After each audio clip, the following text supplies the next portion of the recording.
Qui est Allah?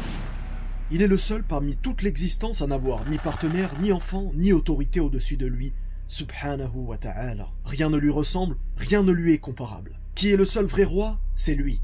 Il donne la vie, il donne la mort, et en réalité, ni pouvoir, ni force, ni influence n'existent en dehors de lui. Il est celui qui a créé toute la complexité de l'existence, le visible et l'invisible, le monde et tout ce qu'il renferme. Il a envoyé des messagers et prophètes afin d'appeler l'humanité au monothéisme pur, le tawhid. Ceci afin qu'il n'y ait pas d'adoration, de croyance et de culte en dehors de lui. Il n'y a aucune contrée, aucune nation, aucun peuple sur cette terre qui n'ait pas bénéficié de l'envoi d'un messager. Tout ceci afin d'unifier Allah, l'unique, et d'abandonner les fausses croyances. Ce message essentiel a été préservé en islam comme il ne l'a jamais été auparavant. Non pas parce que le message est différent, mais parce que le dernier des messagers est bel et bien le prophète Muhammad sallallahu alayhi wa sallam, prophète de l'humanité. La plupart des gens se posent une question simple.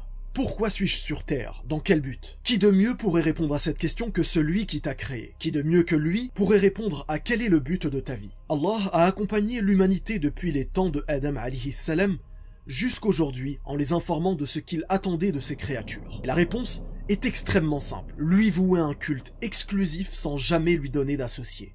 En réalité, nous savons tous que cette vie est un test du Créateur. C'est pour ceci que nous sommes nés et c'est pour ceci que nous mourrons. Dans la vie après la mort, sachez que personne ne mourra une deuxième fois. Bonne ou mauvaise personne, notre vie dans l'au-delà dépendra des actions que nous aurons fait pendant ce test qu'est la vie présente.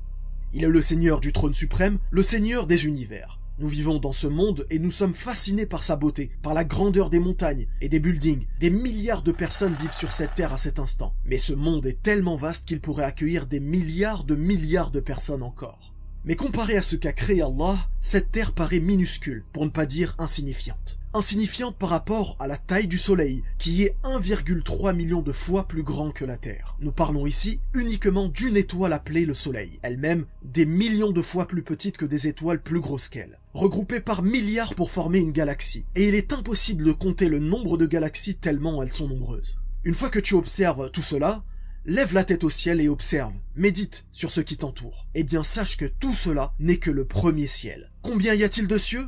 7, séparés par des années-lumière les uns des autres. Mais qu'y a-t-il au-delà du 7e ciel? Eh bien, ceux qui connaissent Ayat al-Kursi savent ce qui s'y trouve. Le trône d'Allah se trouve au-dessus de tous ces cieux. Eh bien, sachez que tout ce que nous venons d'évoquer en termes d'étoiles, de galaxies et de cieux est insignifiant par rapport au trône d'Allah subhanahu wa ta'ala. Que nous enseigne le prophète sallallahu alayhi wa sallam à ce sujet? D'après Abu Dhar, radiyallahu anhu, le prophète sallallahu alayhi wa sallam a dit: les 7 cieux comparés au Kursi ne sont que comme un anneau de fer jeté dans un désert. Et la grandeur du trône par rapport au Kursi est comme celle de ce désert par rapport à cet anneau de fer. Ne vous y trompez pas, El-Kursi ne signifie pas trône, mais la signification qui s'en rapproche le plus est repose-pied. Notre esprit est trop limité pour pouvoir imaginer une telle grandeur. Croyez-vous que nous disons Allahu Akbar, Dieu est grand en vain? Non.